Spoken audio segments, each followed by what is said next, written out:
Hello fellow YouTubers and welcome to my channel, dedicated to all things gaming in mixed and virtual reality. Today I'm going to be reviewing the single player element of Motive Studios' brand new game, Star Wars Squadrons.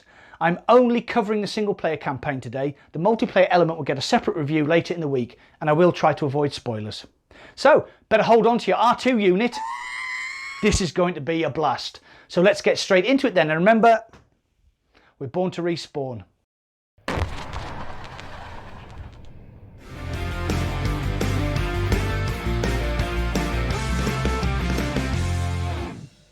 Before we start, the channel is starting to grow exponentially and it would really help me if you could like this video and consider subscribing to the madness that is Mac in VR. Thank you. Oh my god, I'm inside a TIE fighter. I'm inside a TIE fighter! Oh my god. I expect you didn't expect me to start the review with a scene showing a 50-year-old man proper losing his shit in the cockpit of a TIE fighter, did you? Well, you see, that wasn't me. That was my 12-year-old self realising a lifelong dream of actually being able to get into a TIE fighter, fly past a massive Star Destroyer, and then get into a dogfight with rebel scum. Look at that. Fly old school again. Fuck me. There's something very forthright about a TIE fighter. Jeez. Oh my god, this is f***ing incredible. Oh, my little 11-year-old self was just popped out. Look at this. Look at this. Or alternatively, climbing into an X-Wing to attack a massive Star Destroyer.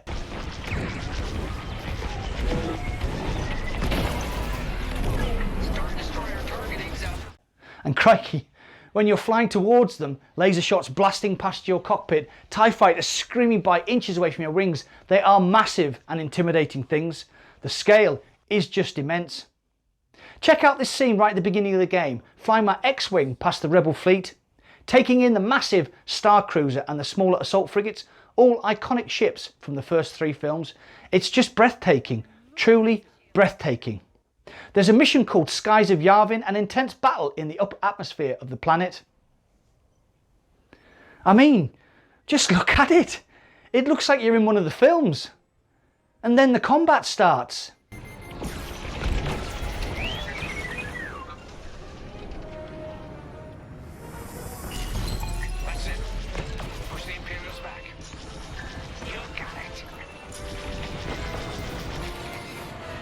How can I describe the combat? It's like all of a sudden your world shrinks around you. You no longer see the beauty. You no longer see the lumbering Star Destroyers and cruisers.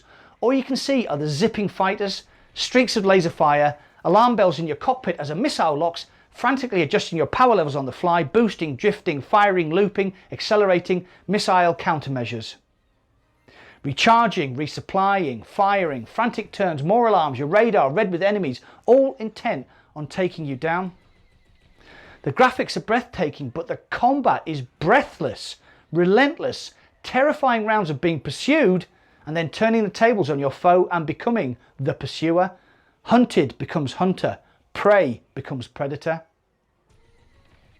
Anybody that criticises this game for being a one-dimensional space combat game is a twonk and should be thrown into the great pit of Carcoon to be devoured over 1,000 years by the Sarlacc. Is this game easy to pick up and play? Well, yes, and definitely no.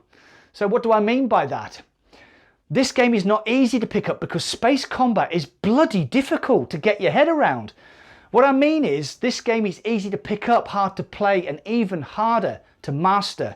It has layers of difficulty which peel back like an onion, and like an onion it'll make you bloody cry sometimes. The single player game isn't just a tutorial for multiplayer, but it does slowly take you through all the nuances of space combat in easy to digest, bite-sized mouthfuls. You'll start off with the basics, accelerating, decelerating, turning and so forth, then the ship systems and how to shuffle your power between the 3 main areas: engines, lasers, shields. Targeting missiles, countering missiles, repairing, resupplying, boosting and drifting follow quickly on. You can highlight an enemy cruiser and instruct your wing to attack, or highlight a friendly shuttle containing a VIP and instruct your wing to defend. Your shields can be shuffled between the front for attacking capital ships head on, or the rear for when you cannot shake that pesky fighter and need more protection, or perhaps just an all-round setting for general combat. Until all of a sudden you realise that you're instructing teammates, shuffling power between systems, moving shields fore and aft, countering missiles, locking on with your own missiles, all while dogfighting with multiple enemies. Breathtakingly breathless. There are 4 different types of ships in the game. The fighter class, TIE Fighter and X-Wing, good all-rounders. Interceptor class, the A-Wing and TIE Interceptor, small, nippy, deadly but less durable. The bomber class, the Y-Wing and the TIE Bomber, imaginatively named, does what it says on the tin. Support classes, the U-Wing and the TIE Reaper, resupply and specialist classes. You cannot pick and choose which class you take into a mission as they are set, but you do get to try each class out, and they are all sufficiently different in feel to make them unique. Add on top of that, you can modify most systems on your ship, change laser types, colour schemes, engines, shields, plus some cosmetics, and you can see the breadth and depth that has been built in. The only problem here is that you only earn tokens to do these modifications in multiplayer, so you'll have to go and play the multiplayer. The single player campaign should last between 8 to 10 hours, so not massive, but lengthy enough to keep you occupied. Plus there are 4 difficulty levels from story mode all the way up to Ace. I tried Ace once.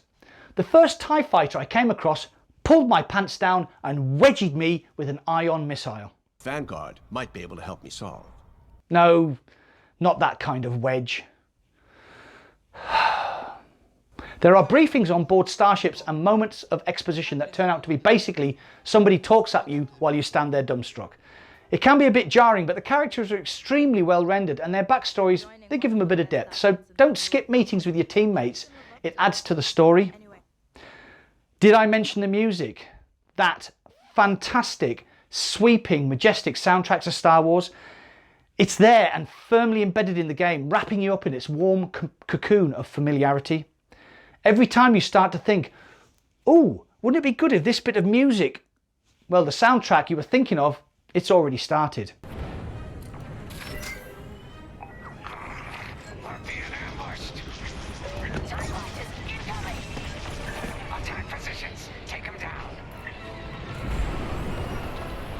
Didn't mean to do that.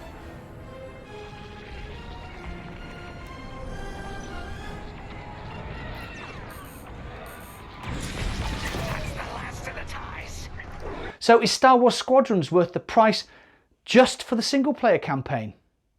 Well, you know in your heart that the developer motive expect the majority of players to spend the majority of their time in multiplayer, but you shouldn't dismiss the campaign as a tacked on extended tutorial for multiplayer. It is a great experience, beautiful sweeping vistas, gigantic capital ships, haunting debris fields, interesting characters, great soundtrack and deep exhilarating combat that draws you into these epic battles and locks you onto your target, leaving you breathless and exhausted. Oh, is that it?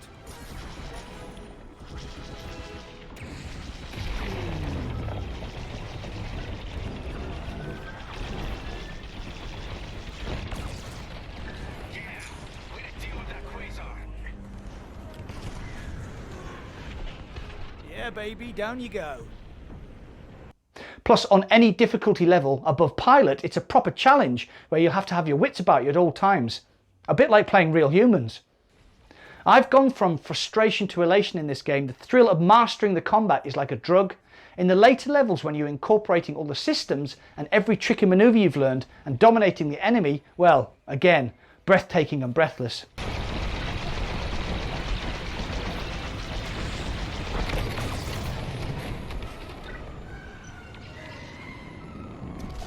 Nice shooting. Cosente's toast. Go and buy this game, play the single campaign and enjoy it, then go and play the online stuff afterwards. You won't regret it. This is the best VR game since Half-Life Alyx, and that, my friends, is high, high praise. Well, that's it for today. Feel free to share, like and subscribe, plus hit that bell icon to be notified whenever I upload any new content. Thanks for watching. I'll see you on the other side. Woo! See that? Shoot it. Shoot down those shuttles. Only one shuttle Engaged.